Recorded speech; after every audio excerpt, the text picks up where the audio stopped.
Welcome to the Swisspreneur Show, a podcast about startup stories and hands-on learnings from experienced entrepreneurs. My name is Sylvan and I will be your host.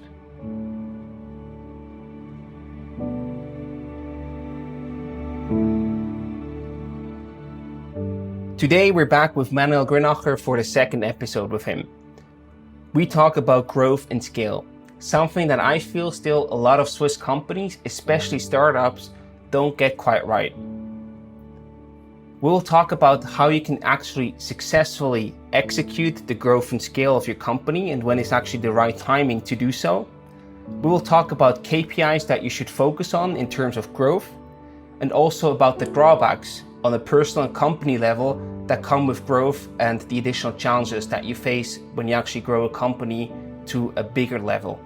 Manuel has done that himself successfully because Coresystems was operating on a very international level, and he will talk about many of his personal experiences and stories, and I think that will make the whole thing not only very interactive but also very memorable, and you will get the key insights that you're looking for.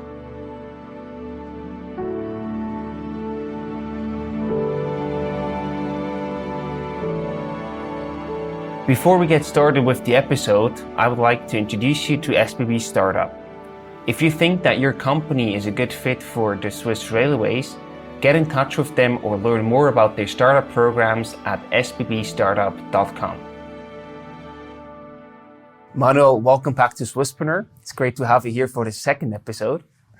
Today, we're going to talk about growth and scale, and I would like to start with the first question right away. What mistakes do you see Swiss startups making repeatedly when it comes to growth and scale? Yeah, so very good question. I'm sure I had also my own challenges around that. But what I definitely see, or what was my personal learning about scaling an enterprise or a company, is mostly you focus too much on the product and think about how you get it to market, right? I mean, this is definitely something I recommend to parallel invest also into a right sales channel, right? And I mean, I grew up in an enterprise software environment. I cannot speak about the B2C business, right? More in the B2B business. But for us, it was crucial to work with partners and to build partners.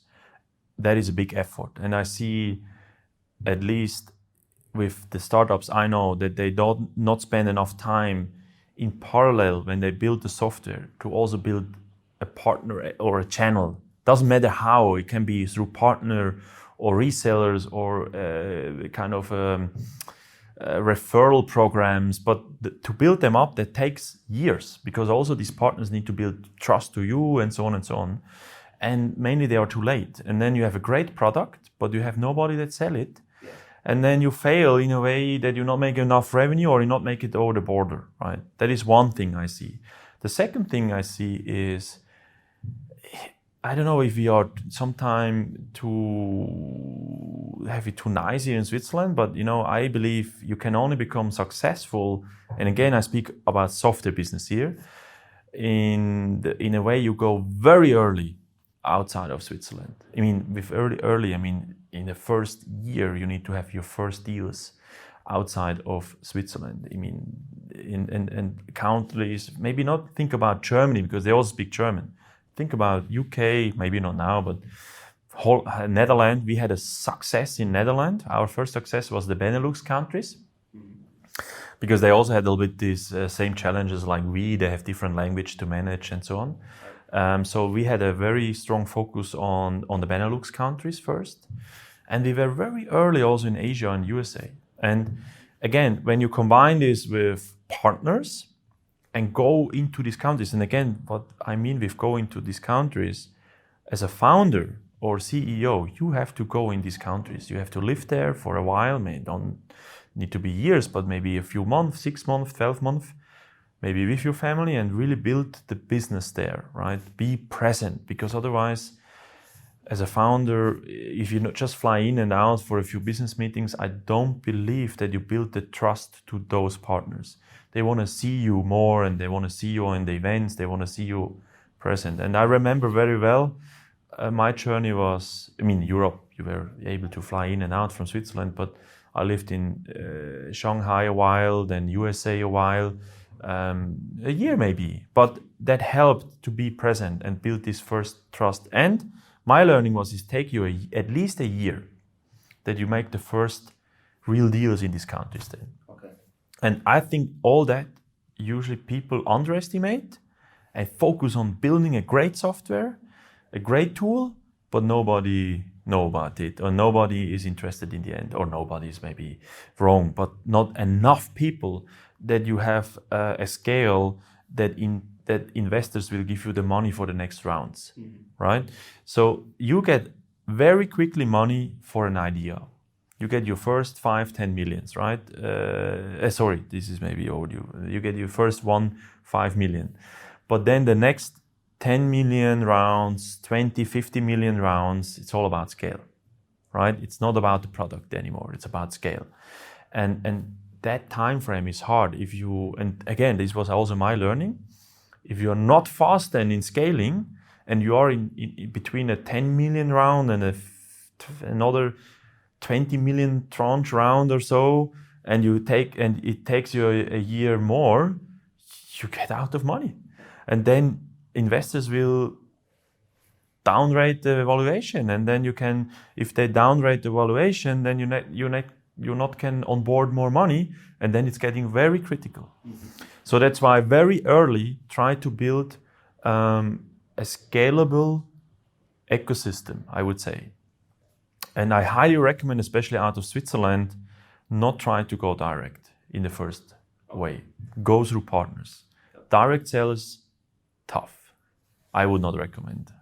Can you walk us through a bit? Because I think this is also a very American approach, that a lot of American startups, go for this partnership approach and team up with big companies.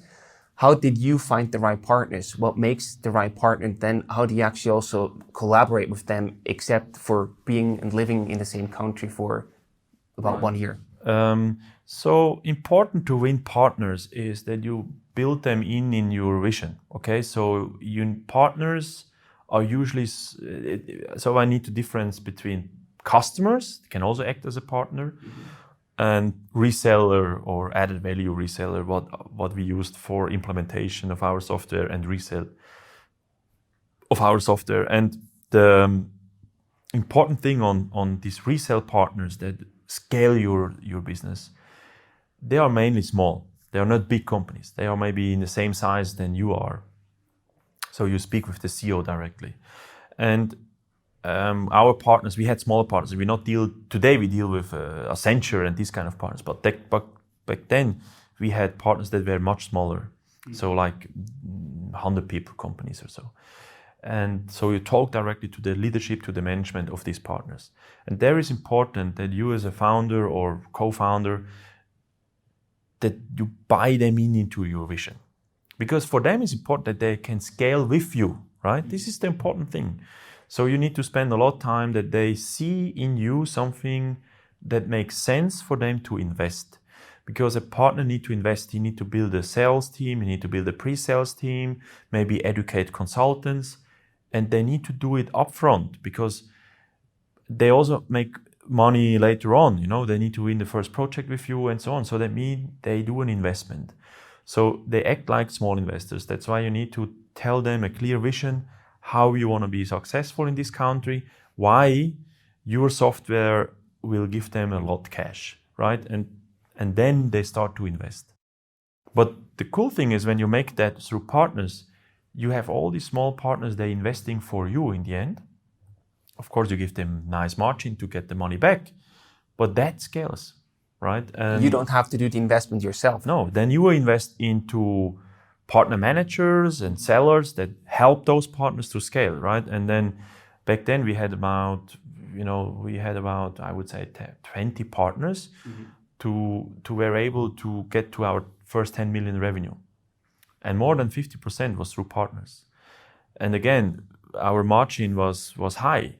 So let's say then at least the double amount they had for them, right? So, and then it scales.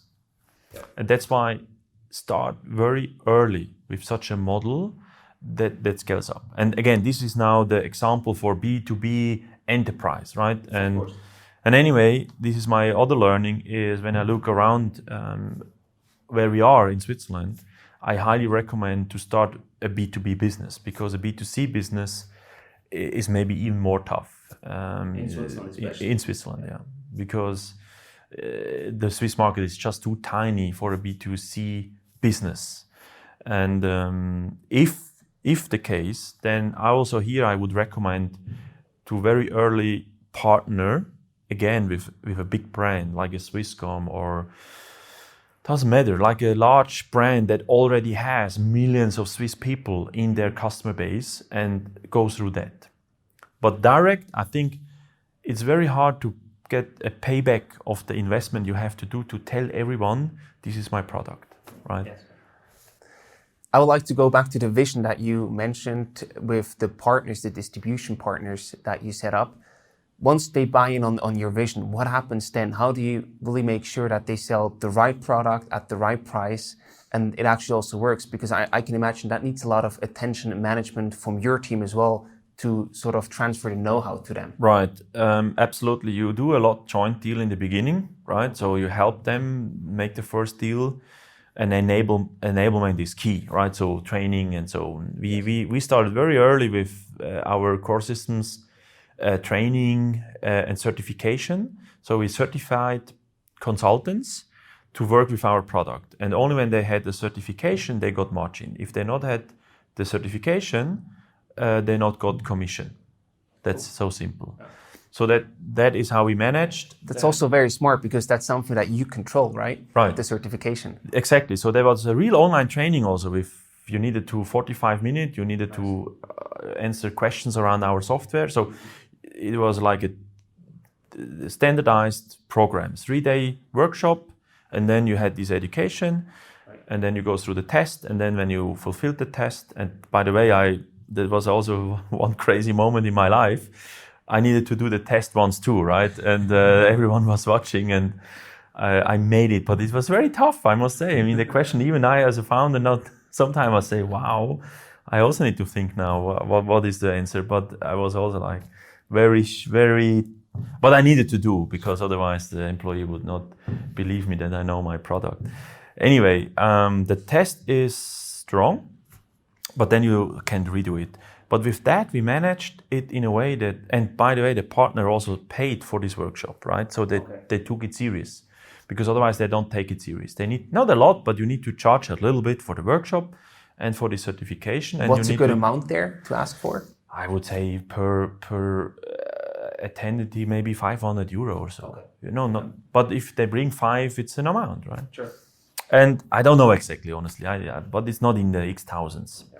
So, and then when you have the certification, you also need to do recertifications. It is very standardized in our industry. But that keeps you, make sure that the partners are educated enough to make a good project. And today, I don't know, we have, I would say, close to 500 or more such consultants running around globally doing our software implementations. And this will ramp up now, of course, with SAP's collaboration into thousands.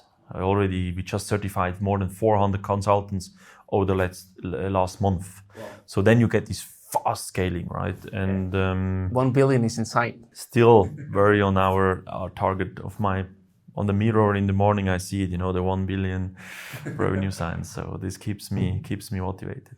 No, I mean, again, with that, you can control it, you can manage it, and then you need to invest in these trainings and do also advertisement on that. And then the bigger challenge is, of course, if the partners not make projects, they not make money, and then you lose them. So you need to be engaged with them and bring them business. Back then, we had a model that the partner did the sell also, the full sales process. Today I would change it a little bit.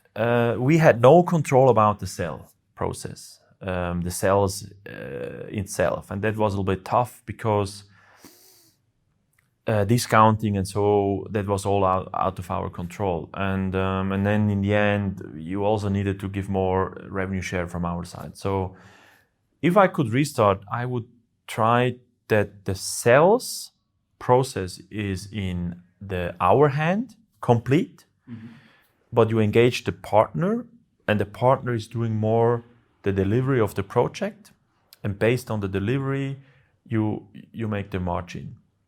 Right? So keep them very engaged to the projects, right?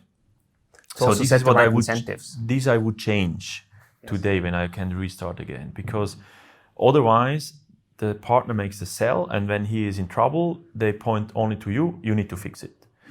And when you have then lost a lot on revenue share, then it's hard to right. But if he need to wait for the margin,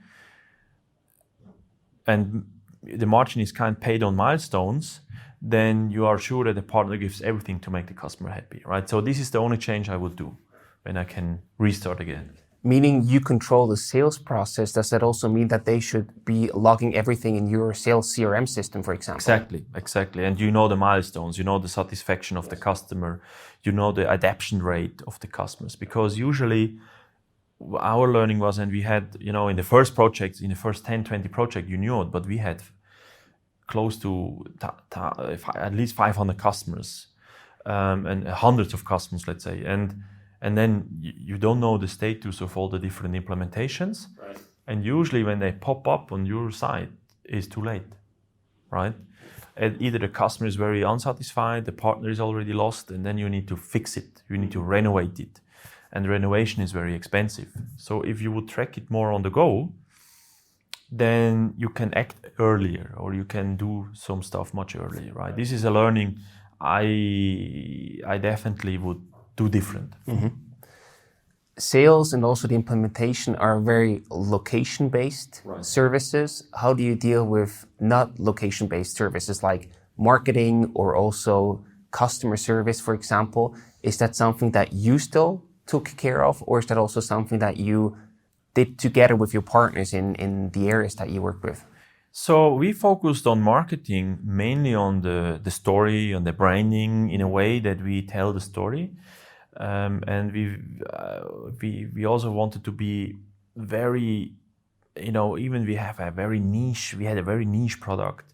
Field service management is not something that you dream every day from, right?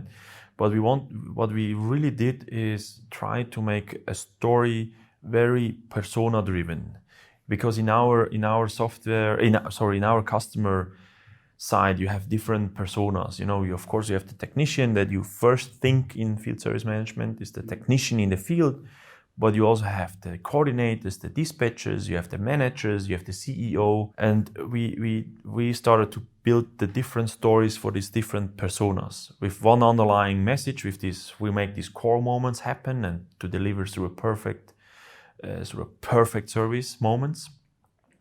But then persona driven. So for the CEO, it was more important the vision, how he can, through our help, scale revenue, right? Mm-hmm. And the dispatcher, maybe for him is important that he has an overview of what is happening in the field. And for a technician, it's much important that he has a happy life, a happy day, that he is informed, that he knows what is going on a daily level, right? And that was our job, to find out. By the way, we did this also with partners together, with Gartner as an example.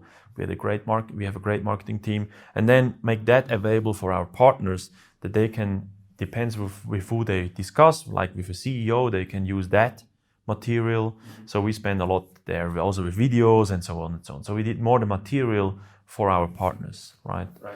And then the other thing we did is working with analysts, like Gartner's, they're still very strong in our market.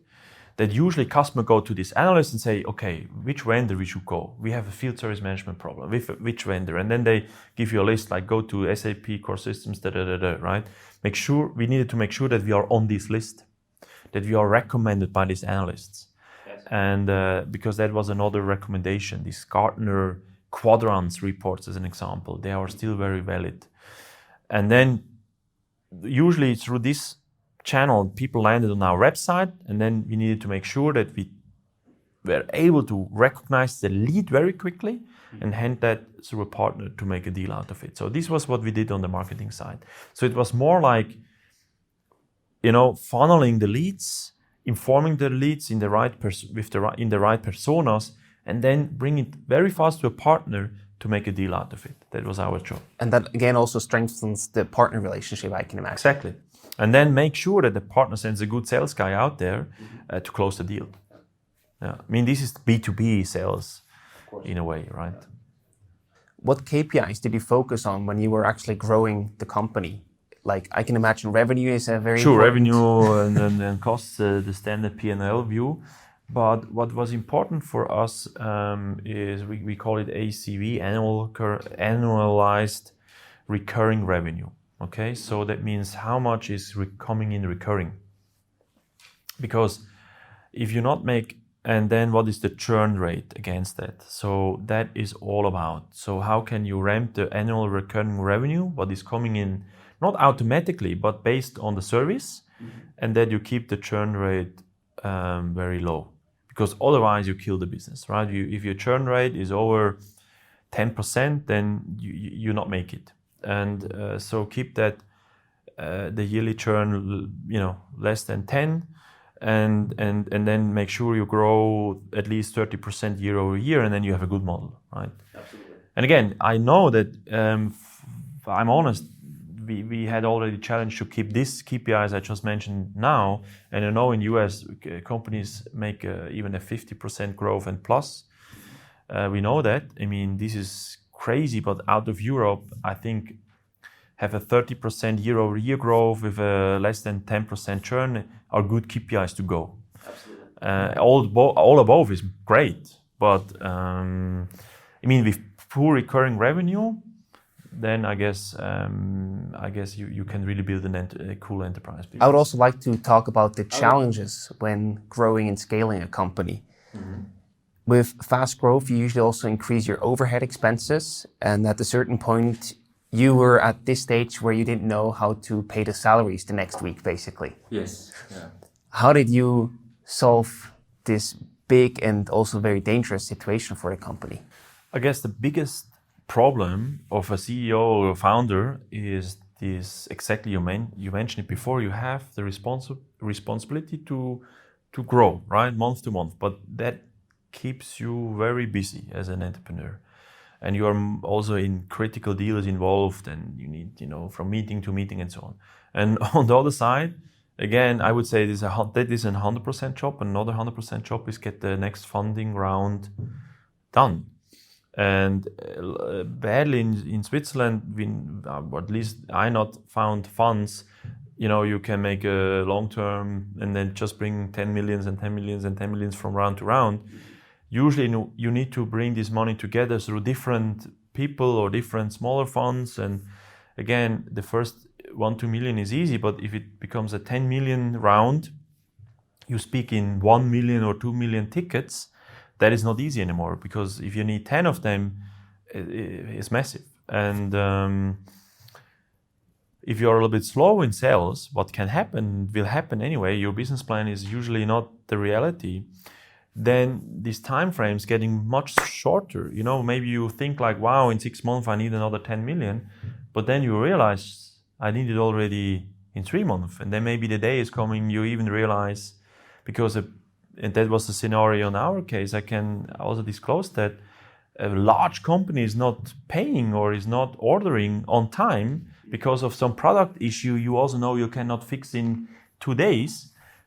And then you miss 1 million or 2 million and you can pay your people. And you are more or less the only person that know it, because if the people would know it, then you would have even maybe more worse scenarios. And that was, I guess, in my opinion, the most tough days. And I had this at least 2 or 3 times, and that my CFO and myself were together somewhere in midnight and say, hey, what we do? I need cash. I need 1 million or 2, and I have 2 or 3 days. And what should we do? Otherwise, we need to fire 50% of the people or whatever. This is now. I don't hope that the people hear that now, but and then think that we not manage the company wrong, but that was the reality. And so you knew you needed to, and by the way, 15 years we built 2 companies. Every month we paid the salary on time. I think this is a very important thing. Yes. Every month. Because that, in my opinion, as an entrepreneur, is the most important deal you do with employees. Because they count on you that you pay the salary at the base salary. Variable salary is something different. That's so important because they has also their commitments, rents and so on, right? I would say you immediately lose employees when you not hold this commitment. So that was my toughest deal, I would say, in my life, right? With the employees to pay the salary on time. Because I know when this is broken, you lose their trust to also give more. And so I had so much pressure to manage to get this funding sometime down. And I had some moments where I needed to go to investors. You knew that you need to bring now a story that they believe you're rocket growing and you need the cash immediately because other investors would take the ticket. And you know in that moment, you have only this investor. If he say no, you are fucked. Of course, you bring a story that others are interested. If you're not signed now, then others will invest. But you know, in the end, that is the only chance. Otherwise, you go back to your team and you would say, sorry, I failed. I cannot pay, 20 people here or 50 people, right? What makes an investor say yes in that moment? I don't know. I cannot say that. I would say he trusts you that you make this business, right? And it's all about trust. It's all about feelings. I mean, numbers, I know it also. I mean, you show a business plan, but as an investor, come on. In a startup, these business plans are nice, that when it's not that goes in this direction, you can go. It's all about trust that you as an entrepreneur, you manage it. You will find ways to manage this business plan. And even you are behind, you will manage it. Somehow you will build a network to manage it. And if it takes longer, it takes longer, but don't fail, right? And this trust you need to give investors, and then they give you the paycheck. And that moment I remember where I needed that cash. By the way, there was a big bank back then. I remember I was in the train driving there. I was like the whole way on the train was on the toilet because I was so ill, because the pressure was so high. And then you go into this meeting, you feel like so sick, really from the pressure, and you know you need to call power now for 2 hours through this meeting, and then it goes through, right? And then that that was one core moment for me. I had the pitch there. The pitch went well. The mood was really cool in the room, very passionate, and then they agreed to pay 2 million back then. And I called my CFO and say, hey, I don't know. I go home, sleep now, but tomorrow make these term sheets and so on, And then on Monday we paid the salary, right? These kind of scenarios we went through. Not every month. Don't get me wrong. In 15 years that was maybe once. We had also other scenarios where we realized that we are on the wrong track, and I needed to let people go, right? And I had this once, and this is also where we needed to. At least 20 or 20, close to 20. I don't remember exactly, but I needed to let employees go. On Friday, I realized together with the board it doesn't work out. It was not cash, but we just realized that we would lose everything when we not act now. And then, on Friday you sit in this meeting, you look to the numbers. You don't want to see it, but you see it. And on Monday morning, you go there and you have to look to the eyes of the people, work very hard with you. And this is also something what I do then personally. And you bring them into a room and everyone knows what is going on, right? But you need to say it. And that are these moments, of course, as an entrepreneur, you also need to go through.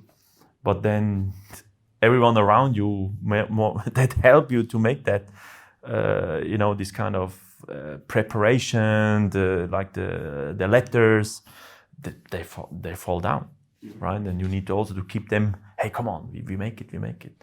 And I all the time try to sell this. Also, when of course, it's terrible to do, but all the time I tried to. That time, only one time, I tried to tell an opportunity. Right, there's an opportunity for the company to restart. There's an opportunity for these people because they learned how it is. And what is also cool to see now, also people back then that were affected, that they come back now. And so we still had a very good, I would say, very good relationship to these people, right? Because they knew we tried everything together and it just simply not worked out. Sure.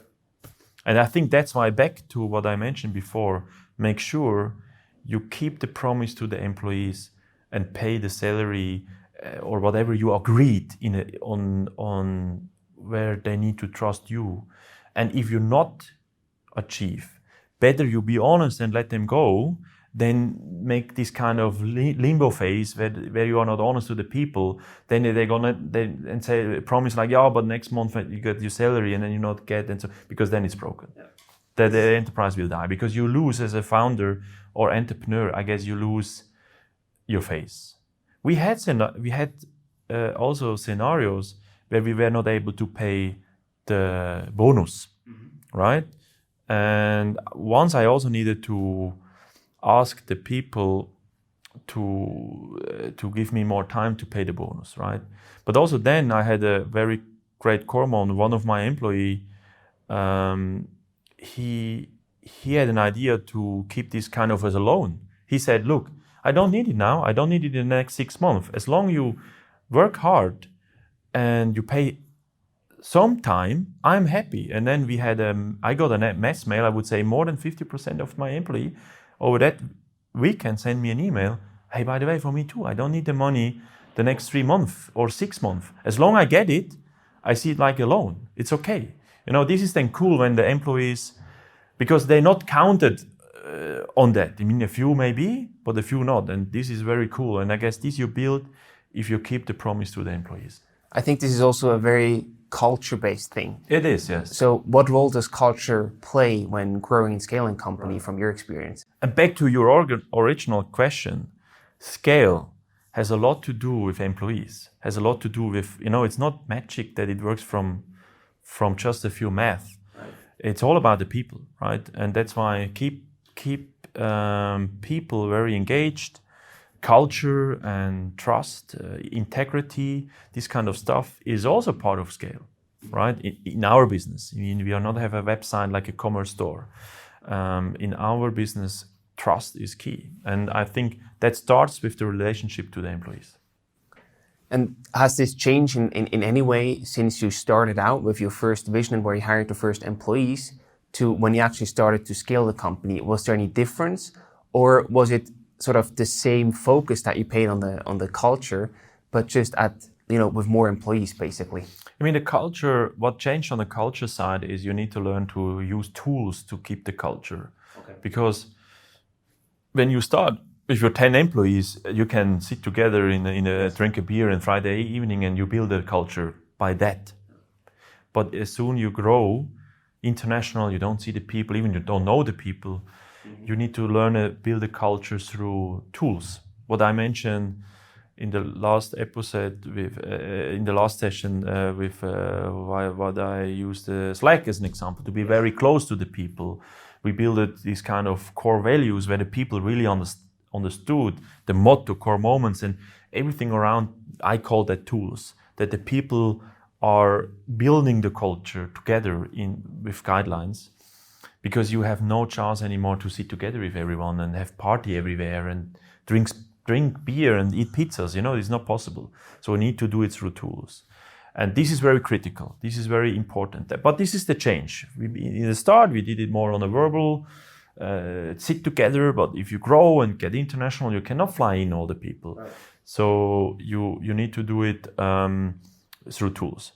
Of course, we did one. I would say every 2-3 years we did also great events, and the people that know I like to make great parties. Also, when we had our exit, I promised to make a fantastic party, and I invited even everyone that worked in the company also before. Mm-hmm. So it was all get together, and people worked because everyone helped to build that company, right? So for me, it was all the time a big family of people, right? And I think this culture you can build. And I have a clear view. I believe a business is managed by the culture and not by the leadership. Or in other words, leadership is culture. So if you're not able to build a culture that drives your business, you cannot hire managers to drive your business. That don't work. I mean, look to all large companies. Managers are coming and after a few years they're leaving, but the culture lives the entire life of a company. And I think that culture building stuff is key. And that's your job as a founder and CEO, right? It's a job of everyone in the company, but every culture is different. So I guess what the founder makes is the ground platform of the culture, because you not should change with a culture a founder, right? But important is for everyone in the company to develop on that, and and not ignore to developing a culture, right? And it's not easy sometimes. Yeah, I can imagine. In a video interview, you also mentioned that an entrepreneur needs to be able to sleep fast. For you, that was back then, I don't know if that's still the case today, 4 hours a night? Right, yeah. It's maybe a little bit more now because of the kids, but they interrupt me in the night sometime. And if you sleep 4 hours, it's enough. But if you get awake in 4 hours, in the period of these 4 hours, you're dead. This is my learning now. Since my daughter keeps me sometime, wake me exactly in this phase, and then I'm killed.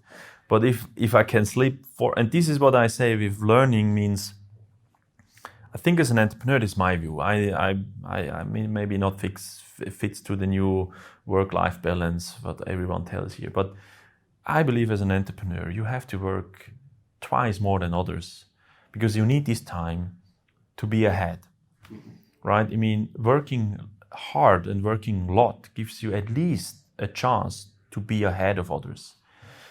Otherwise, you only count on luck.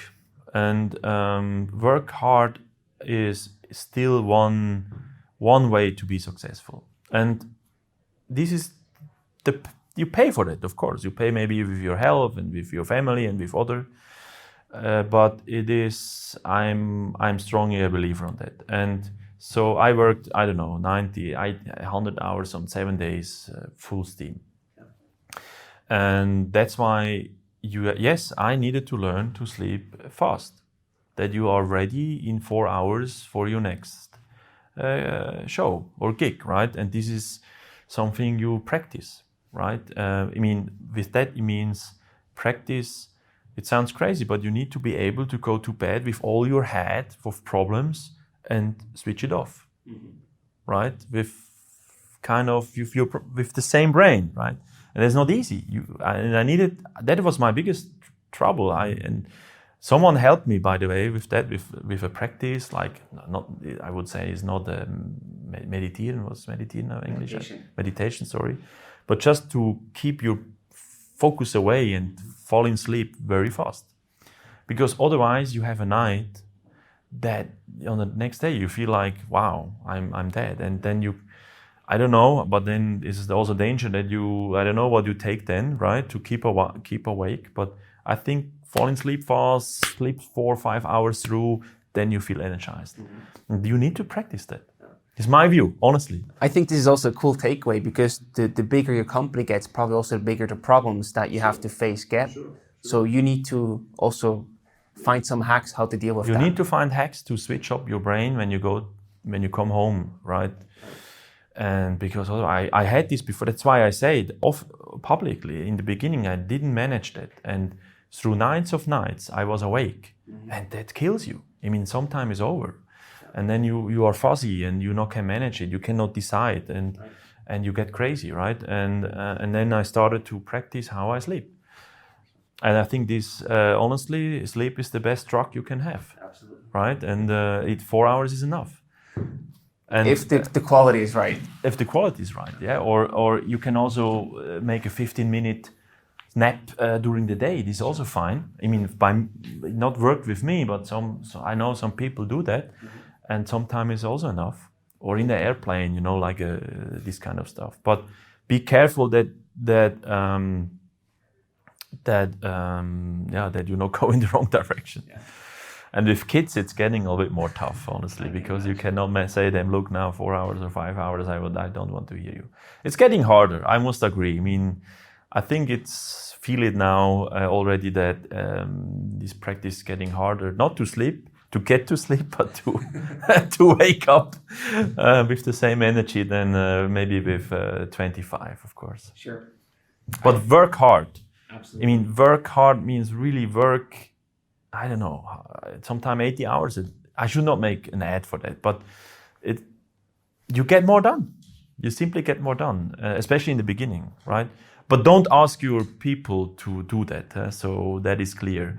But you as an entrepreneur, or maybe the top leadership, I strongly believe that this is partially one of the biggest success driver. And luck. You need luck, of course. Sure. But if you not work hard, your chance is smaller. But there's this saying, the more often you try, the luckier you get. So you could also rephrase that a bit. The more you work, the more chances you get. Exactly, probably. you get more chances. And again, you need to pay for that. If you're free lifetime, if you are, like to go home early because you want to go to fitness or to bike or whatever, that's also something value, right? I don't want to say, if you want to do that, don't give this up. But then I believe maybe you're not the type that build an enterprise company. You know what I mean? Absolutely. Then maybe better you say, I make a nice small company and you don't want more from you, right? And this is also success. Sure. Right. You have to define what success means in your own terms. Exactly. But I still run all the time behind this 1 billion story, right? And then you are pumped about that. And maybe I never achieve, but yeah, I go in this direction. Absolutely. And this keeps me powered. I think this is also a very good point to sort of conclude the episode. Is there anything that you would like to add regarding growth and scale? I think I spoke a lot. And in the end, every entrepreneur or startup founder need to find their own way.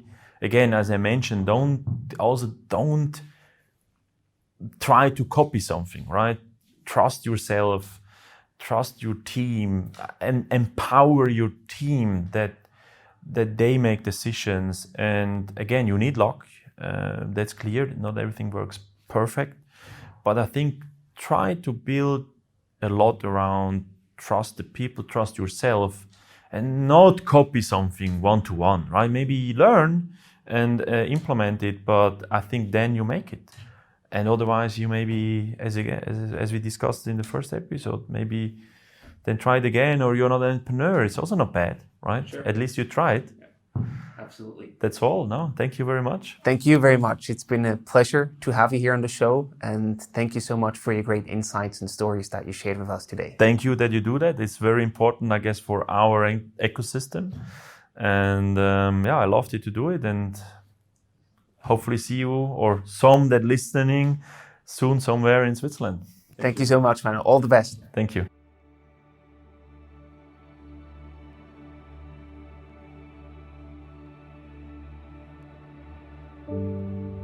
Thank you very much for listening to today's episode. We hope you enjoyed the conversation with Manuel, and if you did, please leave us a rating on Apple Podcasts. Next week, we will be back with a new Q&A session where we will answer your questions. So make sure that you become a member of Swisspreneur to hand in your questions, and we will get them answered by our experts out of our network. We hope to see you again next week for an interactive Q&A session where we get the hands-on knowledge and tips that you might be looking for.